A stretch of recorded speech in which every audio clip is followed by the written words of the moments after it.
What is up, my ducks and drakes? Welcome to the Crowded Lake, and today we're going to be reading Chapter 16 of A Lesson in Practicality by ResidentAnchor on Wattpad. If you'd like to support ResidentAnchor, or not Wattpad, AO3, holy heck, this is AO3. ResidentAnchor is on AO3, so make sure you go support them on AO3 with the links in the description below. With that being said, here is Chapter 16, Dusk. Roman had a firm grip on Patton's hand while they sat on the living room floor. With a determined look on his face, Roman was fully concentrated on his work. "Sit still, Patton." Sorry, I'm just getting antsy." Patton held up his right hand and looked at the dryish polish. "It's so pretty. You're doing a great job." "Of course I am." Roman never broke his gaze from Patton's hand, carefully tilting his fingers as he applied the polish. "I'm a master artist, of course." Bzz, bzz. Patton looked over at the coffee table next to him as his phone lit up just out of his reach as Roman still held his hand. He looked back over at his drying hand. "When did you learn how to paint nails?" "When I was a kid. I loved doing my sister's hair and nails. I got picked on for it, but it made her happy. And eventually, I just stopped caring and did it on my own." Bzz, bzz. Patton looked back at his phone as it lit up once more. He leaned over as he tried to read it before Roman tugged gently at his wrist. Sorry, Roman." "It can wait a minute, Patton. I'm almost done." Bzz, bzz. "Oh, fine." Roman sat up and reached for the phone, holding it up. "What's your password?" "Hold on." Patton leaned over and used his ring finger, which Roman had yet to do, typing in a few random numbers. "There." Patton clicked on Patton's phone as it lit up. "It's just Thomas. He sent some pictures of a poster about..." Roman's brows furrowed, and he pulled the phone closer. His eyes lit up as he gasped, rereading it again and bouncing in a spot. "Oh, my goodness, this is the most epic thing." What? What is it?" Roman flipped the phone around, showing a close-up of a bulletin board at some store. It was filled with business cards and advertisements, but was focused and centered on one in particular. Patton leaned in and squinted, keeping aware of his drying hands. "It's a poster about..." "Oh my goodness!" Patton perked up and looked at Roman. "You have a fan club." "I have a fan club, and apparently they meet every week to talk about how awesome I am." "They probably make cute little snacks and everything. Oh, I love those kinds of meetups. I never get to go to any." "Well, obviously we have to go." "Oh, yeah, yes, oh my gosh, that would be so cool. Wait, but..." Patton's frown fell a bit. "What if someone recognizes you? You probably shouldn't go." "What? No. What if I wear a disguise?" "Roman, they only know you while you're in disguise." Roman groaned as his shoulders fell. "Oh, I am sorry, buddy." "No, you're right. I should be smart about this." "Wait, that gives me an idea. You should go and bring Logan with you." "Now, that I'm not on board." "But why Logan?" "Virgil will say no, and if you did go, he'd just make smarky remarks all night. However, if Logan went, he'd be all smart and gather data and stuff. Besides, that nerd needs to get out more anyway." Roman placed Patton's phone back on the table and reached for his hand to continue his work. "You're right. That is a good idea. Oh, this will be so exciting. It's like we're spies or something." "Spies helping a hero help people. I must know what they talk about and when they gather. Now, sit still or I'll ruin your nails." "I'm almost done." "Oh, sorry." With a bit of convincing by both Roman and Patton, Logan found himself walking into a cafe one night with Patton, totally uninterested and wondering why he had agreed to it in the first place. Patton raced ahead eagerly to the counter. "Come on, Lo, let's get some snacks." Logan sighed and slowly walked up, looking at the board of specials. "I'm still upset I didn't get to make anything." It is in a cafe, Patton. There'd be no need to make snacks when they are provided. Logan gazed around the cafe, finding a group of tables pushed together in the far corner, and two people sitting at it, talking amongst themselves. Both were fairly average height, one being a bit taller than the other. The shorter man, with his dyed hair, a light blonde. However, perhaps that is where we shall be gathering? Oh, let's find out. Patton, you haven't ordered your... And he's gone. Logan rubbed his eyes briefly before walking over, wondering why he had agreed to come at all. Logan, you were right. Patton spun around. These are the people who started this little club. Kind of surprised you showed up so early. To be honest, we just got here. Logan adjusted his glasses and stared at the two men curiously. Punctuality is important. Patton smiled and shrugged at the two. I was just really excited. Well, it's nice to see some new faces around here. My name's Sam. I'm Patton, and this is my roommate, Logan. Salutations. Despite his slightly sour mood, Logan gave a kind smile out of courtesy. And, my name is also Sam, the other shorter blonde man said. I know, yes, it's confusing, but people call me Sammy. Well, it's nice to meet ya. I must ask, what caused you to create such a frivolous group? The two looked confused at the word choice, but chose to ignore it. Well, isn't it obvious? The guy is a walking comic book hero. Sam shrugged. Sammy rolled his eyes. I keep telling ya, he's more like a cartoon prince than something out of a comic book. Hey, we don't know his backstory. We don't know if he's a Peter Parker or a Clark Kent. I understand none of those references. Remind me to talk to Virgil when we arrive back home. Patton nodded, looking at the two Sams as they debated with each other. Logan tugged at Patton's sleeve and gestured back to the counter, where Patton got a muffin and a cocoa, and bought one for Logan despite his complaints.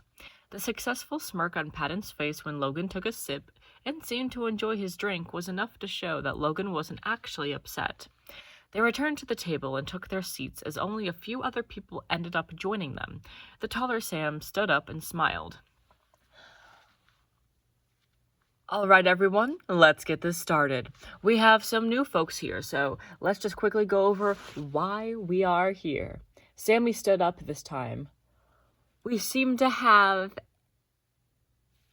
a superhuman being in our city, running around at night and stopping crimes. We go over the reports and news over the past week and continue to discuss if he is an asset or a threat to the city.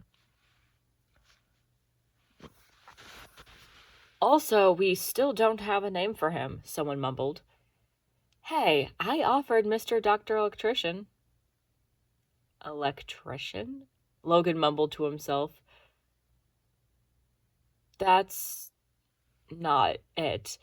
A name for a convention of electronics, perhaps, but I still vote Tuxedo Mask. He doesn't wear a tuxedo, and not original. I thought he was just... The prince? Patton asked, confused. No, we can't call him that, Sammy replied. There's already a celebrity named Prince. It wouldn't work. I'm still up for calling him Prince Harming if he ever turns evil, a man called out. Evil?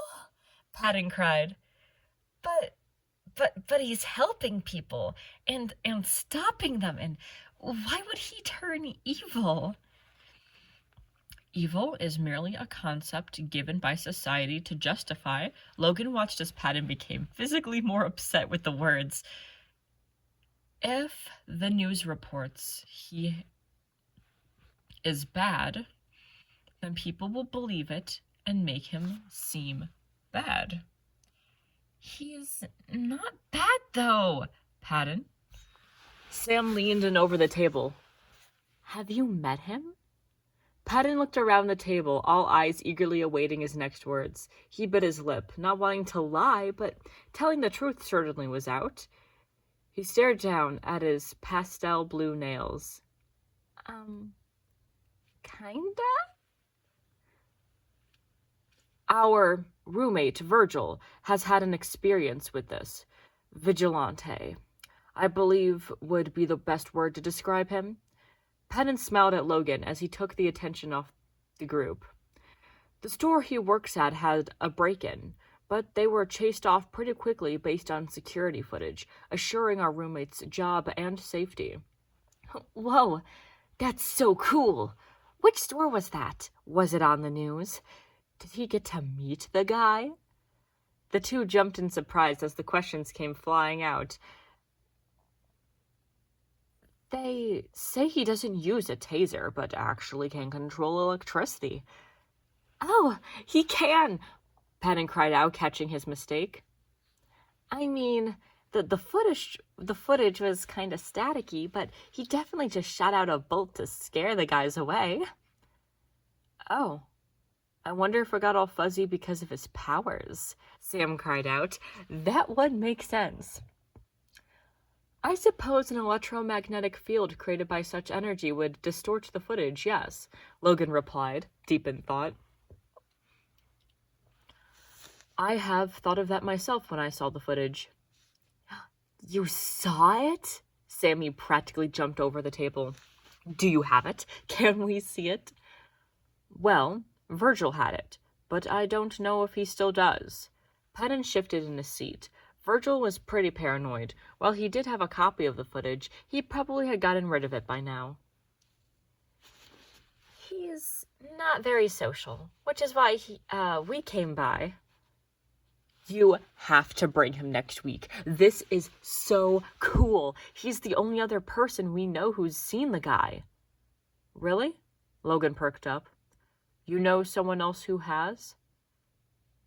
Yeah, she doesn't show up here every week. She's kind of hoping we find him so she can thank him, Sammy shrugged. Thank him? Logan questioned. Yeah, from this first ever news reporting, it's the woman who was mugged and assaulted before he came out of nowhere and saved her. Logan and Patton stared at each other in shock at the news. She was in the hospital the day after, but she swears she'd been dead without him. She's been searching for him since. Calls him Prince Charming. More like Prince Charging, am I right? Patton joked. Because of his static charm? Patton, please. Logan swears he felt a headache from because of the joke. Prince Charging? How is that the best name we've come up with so far? Patton? Sam stood up. I want to thank you. I think we have a name. I don't care if the news doesn't use it. It's better than what they have been calling him. Logan huffed out a laugh at that, having heard Roman complain about the name numerous times. The Masked Prince, Roman said, made him feel too much like the Phantom of the Opera. Well, he appreciated the reference. It was terribly bland and unoriginal. So, Tell us more, Patton leaned in. What else have you all heard about the guy? So, I heard the other night he stopped two guys from breaking into his car. Patton hummed cheerfully as he drank his cocoa and grabbed before he left. Despite Logan's protests, Patton happily marched on. Logan had his hands shoved into his pockets and walked alongside silently. Well, That was a fun night, wasn't it? Huh. Patton broke the silence, glancing over at Logan. Logan responded with a soft grunt in agreement as he walked along. Did you not have fun? It was an experience, and we did learn a bit from it, I suppose. So, you didn't have fun. Logan saw Patton's smile drop a bit as he straightened out his back, not realizing how much he had been hunched over. No, it was fun. I apologize for my sour mood. Patton still had that look on his face, silently wanting to ask, but refused to let himself push for information. I suppose it was not what I had in mind when you asked me to join you at the cafe tonight. Oh, I'm sorry. I wasn't clear about the whole Roman fan club thing. It was a learning experience, and I am all for learning new things. Everyone's been telling me to be more social. They walked alongside in silence, Patton no longer humming, and Logan was regretting saying anything, already missing the distracting sound. So, Logan looked over at Patton, who stared down at a styrofoam cup. What did you have in mind when I asked you to join me? His mind flashed back to his talk with Virgil about the perfect day he imagined with each of them. Romans had been interesting, watching Roman play out Logan's favorite scenes from movies and talking about possibilities behind certain meanings. Virgil's had been sitting down there and discussing theories and possibilities about their abilities and other things. Virgil even mentioning how he had been wanting to show Logan conspiracy theories they could talk about, but Patton, he couldn't imagine anything because simply sitting down in a quiet cafe and talking, doing nothing special, was more than enough for him. He remembered telling that to Virgil, his eyes still shut. He remembered Virgil asking how it made him feel, but then Patton and Roman walked in, breaking his attention before he could speak. It didn't make sense. It was illogical. It was a feeling he had felt something similar in the past, but not quite fit. He felt... Oh, come on, tell me. Patton perked up, hopping up and down. Whatever you're thinking of, it's making you all happy and junk. I can feel it. Logan had nearly forgotten Patton was an empath. Simply a night, talking with you in a warm environment would have been enough, Patton. I just didn't expect the conversation to be about Roman. Oh. Logan had immediately regretted his decision to be truthful. Oh. I get it. Patton stopped walking and started smiling brightly. It makes so much sense. It's all over your face. Logan reflexively reached up and touched his cheek, feeling how warm it was, wondering how badly red his face might be. Patton leaned in, smiling even brighter, and Logan could hear his heart beating as he leaned back slightly. You have a crush. What? I can tell you have a crush. He had a crush? No, not possible. Logan had dated in the past. Surely he had felt something like this before. Not quite like this, though. His mind raced, thinking back to every time someone had approached him. Every date he went on, every failed attempt at romance in his life. Logan had never once approached someone himself. They had all come to him. He stared back at Patton with the new information in his mind. Was it possible? Patton, who stared back at his eyes shined bright with the new information, who always went out of his way to make sure Logan spent some time every day out of his room and sometimes out of the apartment for his health, who clearly tricked Logan and took him to the Arboretum, his favorite place in the city, to talk to Logan about something Patton felt unsure and a bit insecure about, who cared enough to use his empath ability to try to help Logan understand his emotions better, who wouldn't stop smiling at him right now. Maybe. I am unsure as of right now, he muttered out quietly. I know who it is, Patton whispered back. Logan suddenly became aware he had been leaning away and accepted his fate. If anyone knew emotions, it would be the person who wore them on their sleeve every day proudly like Patton did. He stood up, bringing himself closer, accepting his new fate.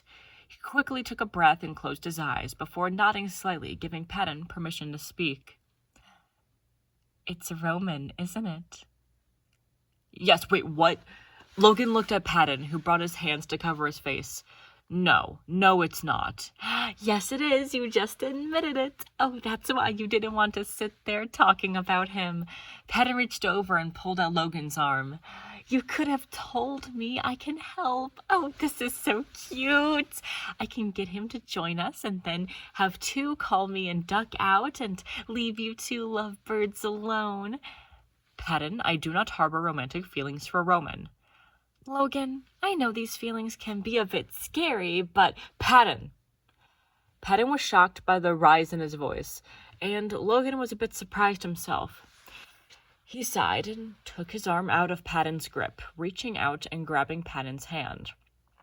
He placed it on his chest and stared him down intently. You can feel emotions. Do you feel what I feel when I think of Roman? Patton looked up sheepishly at Logan and let his eyes fall down to his hand. He focused and smirked up, shy and soft as he spoke. You know I don't need to be touching you to feel your emotions, right? Logan jumped and pulled back, his face more flushed once more. He quickly spun around and started walking down the street, continuing their trek back to their apartment. Patton quickly jogged up, walking in step with Logan once again, staring back down at his almost forgotten hot cocoa. I'm sorry about that, Patton. No, I get it. You said you weren't sure, and I just got all excited and jumped to conclusions. I don't think of Roman romantically. Yeah, I get that. You don't have to tell me. You know that I'm here for you. They walked silently as cars flew by, the bustle of the city, the only noise. I shall continue understanding my emotions. Lo? Logan hesitated before sparing a glance at Patton. He bit his lip, battling himself and planning his next words carefully. You're good at understanding your emotions.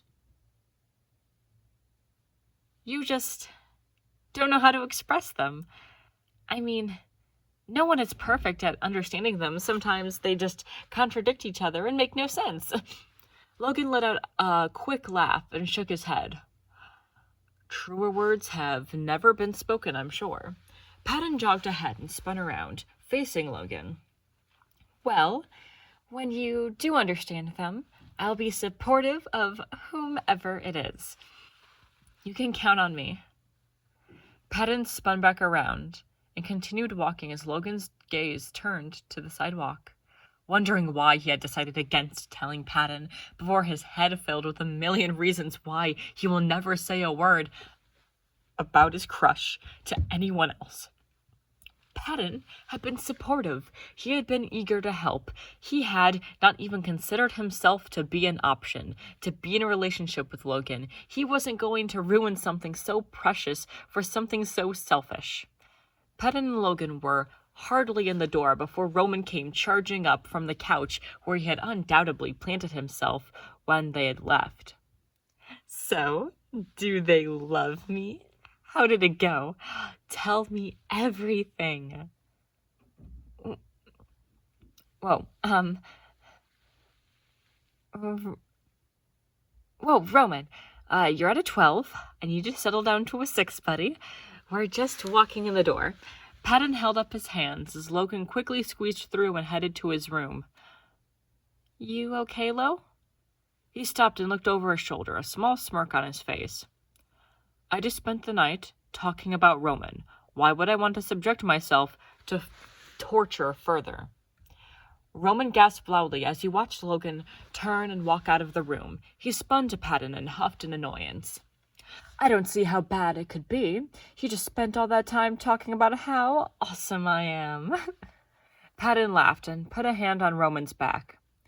Sit. I've got so many cool things to tell you.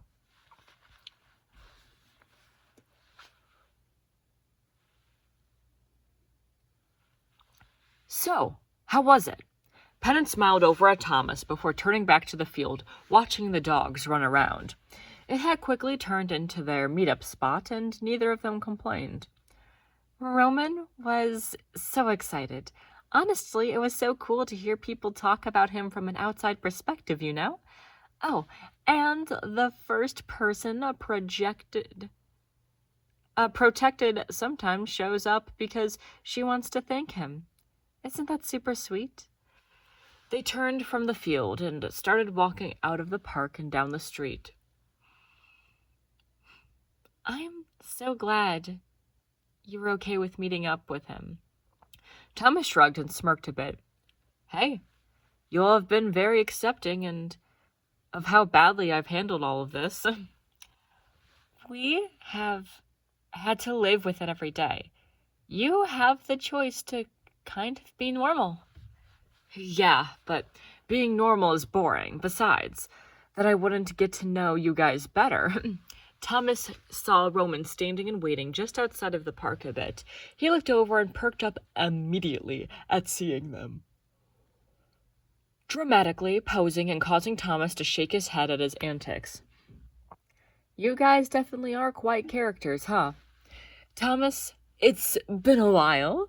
Roman smiled, reaching out his hand for a shake before quickly sticking it in his pocket. How have things been? Dull and boring. How's superhero life? Surprisingly repetitive after a while, though I must say. Roman flexed an arm a bit. It's the best workout. I hear intense fear and panic is a good motivator, Thomas chuckled. Aw, that's something Virgil would say, Paddin cooed, chuckling to himself. Yes, I must admit you fit into our group of misfits quite well. Thomas smiled as they continued walking down the street. So, what did you guys want to talk about? Seemed kind of serious. Paddin forced a smile and looked up at Roman, who grew serious.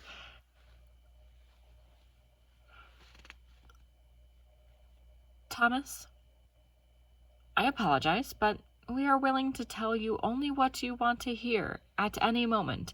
You can walk away from this. Thomas stopped walking and held up his hands defensively. Okay, is everything all right? Because I'm worried now. There was an incident a while back. Thomas looked at Roman before flickering his eyes to Paddin, neither comfortable with continuing. What kind of accident? Paddin cleared his throat a bit.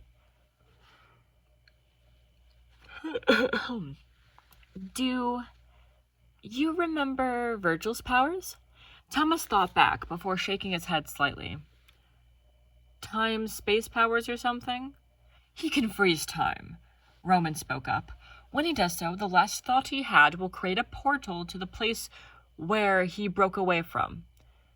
Thomas nodded in understanding, shoving his hands into his pockets.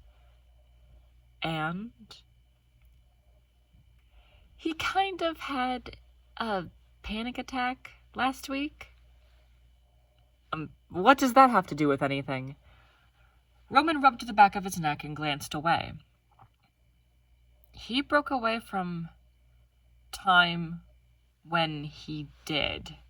Thomas looked at the two as they looked away ashamed. He contemplated just walking away and leaving this headache alone, but ultimately perked up.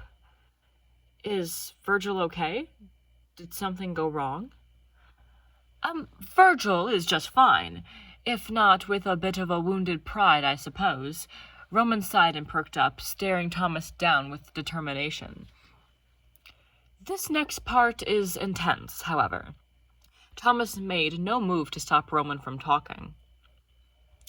It seems, in his terrible mental state, We aren't quite sure where his portal led. However, a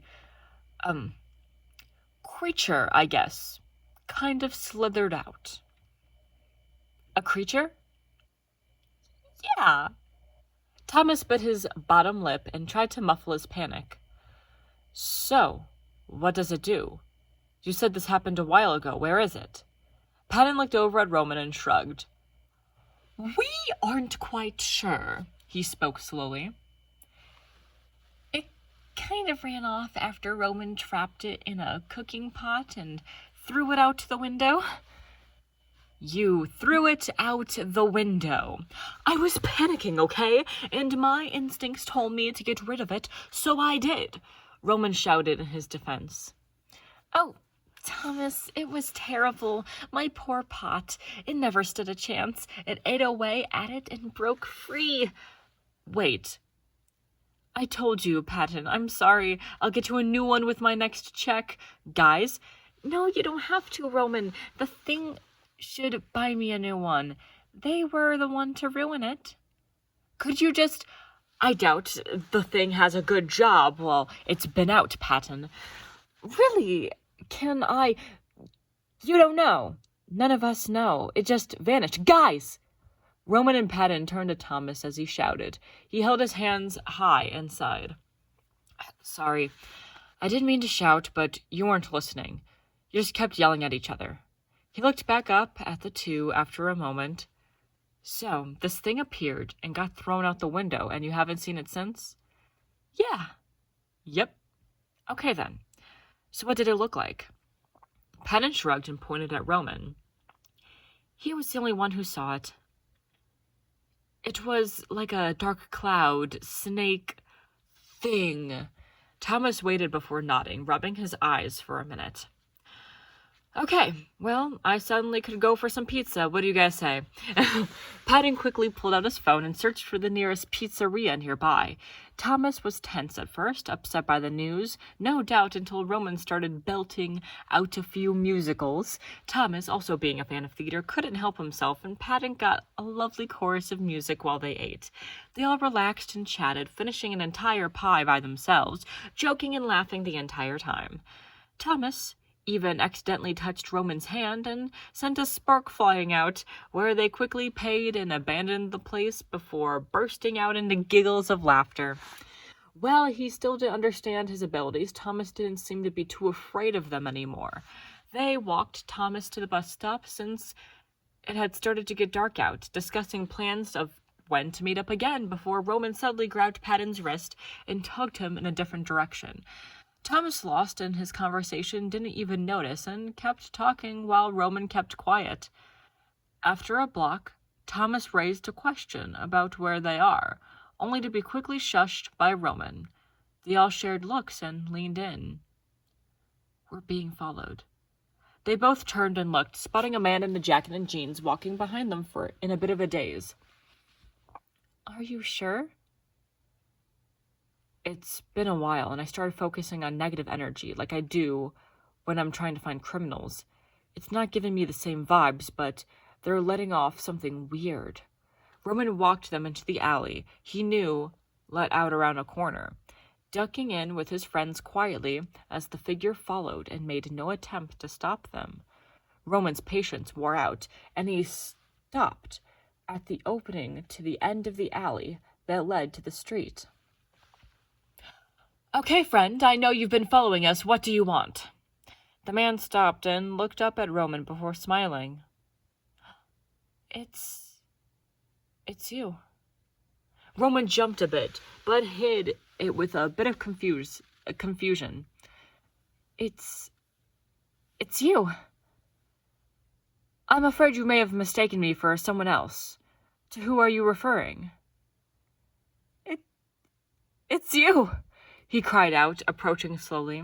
Patton reached out and grabbed Roman's arm and tugged it a bit. I don't like this, Ro. We should just leave. Roman took a confident step forward and puffed out his chest. Who are you, and what do you want? The man smiled. and tilted his head back, dropping his jaw. Padding covered his mouth, and Thomas grimaced, looking away completely. Roman watched as a near black mass made its way out of the man's mouth before he dropped to the ground completely, the mass sitting in the air. Is that? Paddin muttered behind his hands. Thomas slowly looked back and gasped at the creature in the air. Yes, it is, Pat. Looks like it's been looking for me. It was inside of the guy?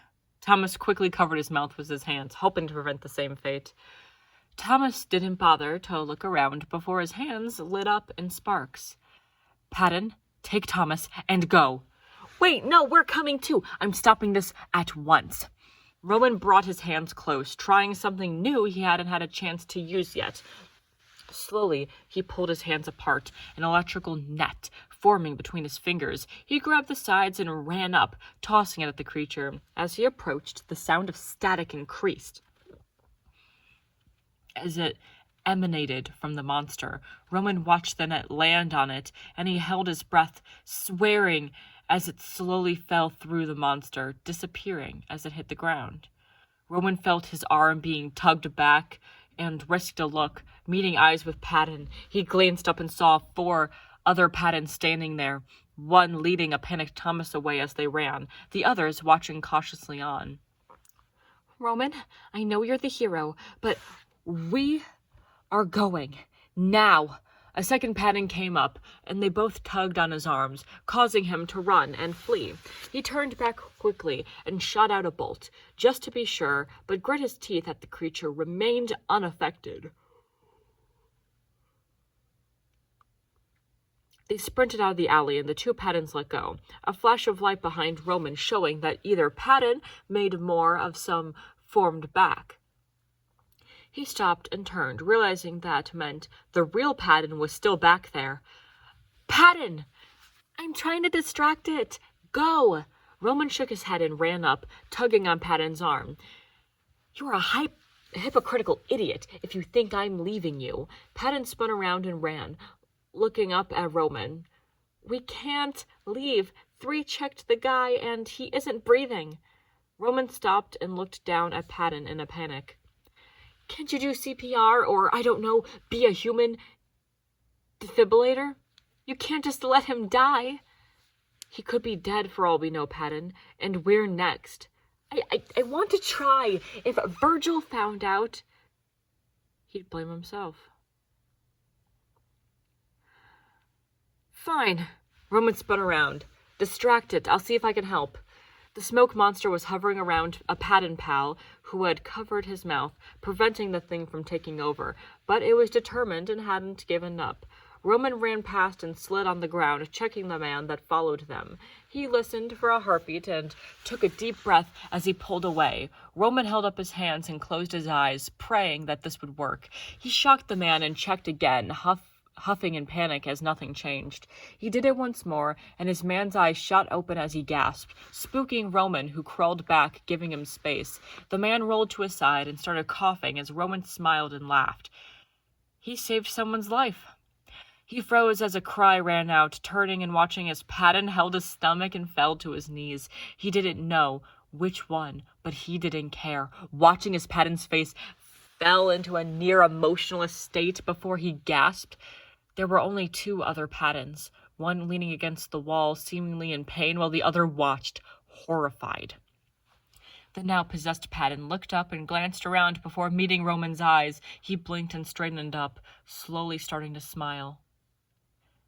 It's you, it spoke in a soft whisper. I've been looking for you. Roman spared a quick glance to the poor fool who got roped up into this, waking up in the middle of the mythical showdown, completely confused. Couldn't have been fun. He looked back up at the not-quite Paddin and curled his fist full of anger. I've been looking for you, too.